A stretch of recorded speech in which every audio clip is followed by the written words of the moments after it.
Hello po sa inyong lahat mga ka-crypto. Sa video po na ito ay pag-uusapan natin ang isang napaka-interesting na pahayag mula po kay Ginoong Charles Hoskinson. Siya po ang founder ni Cardano. Kamakailan lamang po ay ipinahayag niya na may mga similarities or pagkakatulad po si Cardano sa dalawang kilalang blockchain network sa mundo ng crypto.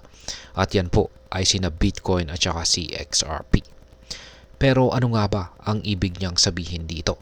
Ano po ang similarities or pagkakatulad na ito?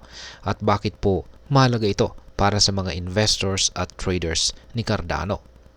Kaya yan po ang siyang ating pag-uusapan sa video na ito. Pero bago po tayo magpatuloy, ay nais ko lamang po munang bigyang linaw ang aking disclaimer kung saan ang nilalaman po ng video na ito ay hindi po ito isang financial advice. For education and information purposes lamang po ang layunin nito. Yan, umpisahan po natin sa kung ano po ang similarities or pagkakatulad ni Cardano, Bitcoin at saka XRP.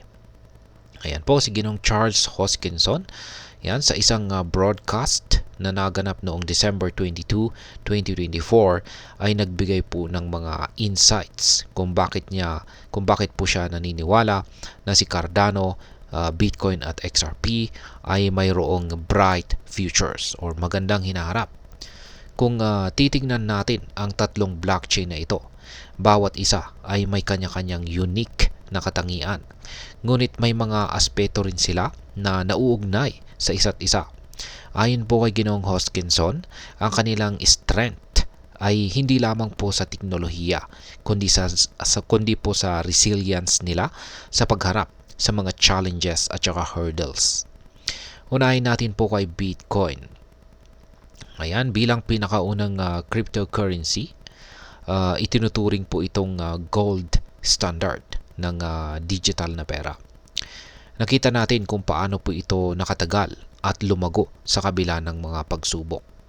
Si Bitcoin ay nagsimula bilang isang decentralized na system ng pera at hanggang ngayon ay ito pa rin ang nangunguna sa market capitalization. Yan, dito naman po tayo kay XRP.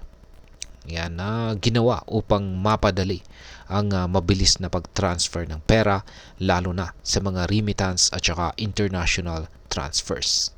Ang XRP Ledger ay may napaka-advanced na consensus mechanism na hindi po nangangailangan ng energy-intensive mining process tulad ng kay Bitcoin, kaya't mabilis at mas mura po ang transactions nito.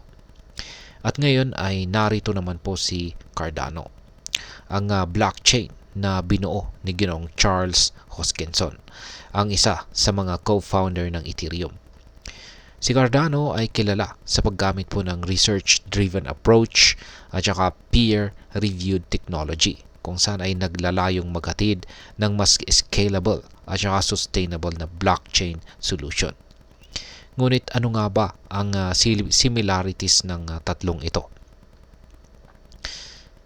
Ngayon ay ayon po kay Ginoong Hoskinson, ang pagkakapareho po ni Bitcoin, XRP at Cardano ay nasa kanilang resilience at saka future potential. Yan, iniisip ng marami na ang crypto projects na mabilis na umangat ng walang proper testing ay madaling matutumba kapag naharap sa malalaking pagsubok. Halimbawa, nariyan po ang Terra Luna at saka FTX na bagamat mabilis na sumikat, hindi rin nakayanan ang mga pagsubok na dumaan sa kanilang sistema. Pero ang mga projects tulad po ni Bitcoin, XRP at Cardano ay napatunayan ang kanilang kakayahang magtagumpay at mag-adapt sa mga pagsubok. Kaya't may solid foundation ang kanilang future. Isa pa po sa mga bagay na ibinahagi ni Ginoong Hoskinson ay ang mga partnerships ni Cardano. Ang network ay nakikita ang sarili sa isang magandang position ngayon para makipagtulungan sa ibang mga projects. Pinagmamalaki po niya na si Cardano ay may partnership na ngayon sa Bitcoin OS, isang platform na naglalayong magbigay ng Bitcoin smart contracts at interoperability sa Cardano network. Ibig sabihin ay may mga oportunidad na lumalabas para kay Cardano.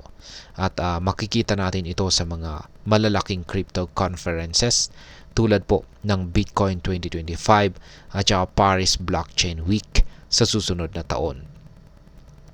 Ngayon ay ano naman po ang maaring maging epekto nito para sa atin bilang mga Pinoy crypto traders at saka investors.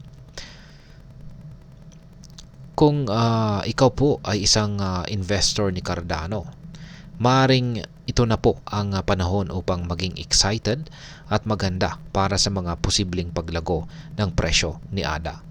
Ang mga updates na ito mula kay Ginoong Hoskinson ay isang magandang indikasyon na si Cardano ay may malakas na foundation at patuloy po na maghahanap ng mga paraan upang maging competitive sa crypto space. Kaya kung isa ka pong Pinoy crypto trader, maaaring magandang i-monitor ang mga developments sa network na ito. Ang partnership naman ni Cardano sa Bitcoin OS ay isang malaking hakbang para mapalakas ang liquidity ni Bitcoin sa Cardano network. Ibig pong sabihin ay posibleng magbukas po ng mga bagong market opportunities para sa atin dito sa Pilipinas.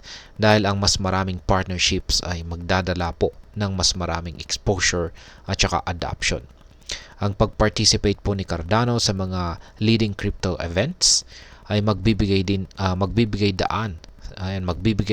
din po ng daan sa mas maraming investors na makilala ito at makapag-invest, kung saan ay pwedeng magresulta ito sa mas mataas na demand at presyo ni ADA. Ngayon ay ano naman po ang aking masasabi tungkol dito? Sa aking opinion ay makikita natin ang isang promising future para kay Cardano, Bitcoin at saka XRP. Ang tatlong blockchain na ito ay may malalaking potensyal at patuloy po na may plano para mas mapalago pa ang kanilang mga ecosystem. Sa kabila po ng mga internal struggles tulad po ng nararanasan ngayon ni Cardano, gaya ng mga public squabbles sa pagitan po ng Input-Output Hong Kong at Cardano Foundation, ay normal lamang po ito sa isang decentralized system. Ang mga ganitong klaseng issue ay kadalasan pong natutulungan ng open discussions at saka transparency. At sa uli ay mas nagiging matatag ang isang proyekto. Habang tumataas po ang institutional interest sa mga tulad ni Bitcoin at Cardano, ito ay indikasyon na ang crypto space ay hindi na basta-basta lang naglalaro ng mga simpleng ideya. Ang mga malalaking kumpanya tulad po ng Matador at saka MicroStrategy ay patuloy na bumibili ng Bitcoin, kung saan ay nagpapakita ng malalim na kumpiyansa sa future ng digital asset na ito. At ayan, sa kabuuan ay maaring hindi pa rin nakikita ang pinakamalaking growth dito kay Cardano, Bitcoin at saka XRP. Pero ang mga hakbang na ito ni Ginoong Hoskinson ay nagpapakita ng patuloy na strength at resilience ng mga blockchain na ito. Kaya bilang isang Pinoy crypto investor, hindi lang po basta-basta mag-invest sa mga crypto assets na ito. Dapat ay maging maingat, mag-monitor at magplano ng maayos. Huwag po nating kalimutan na ang crypto market ay puno ng risk.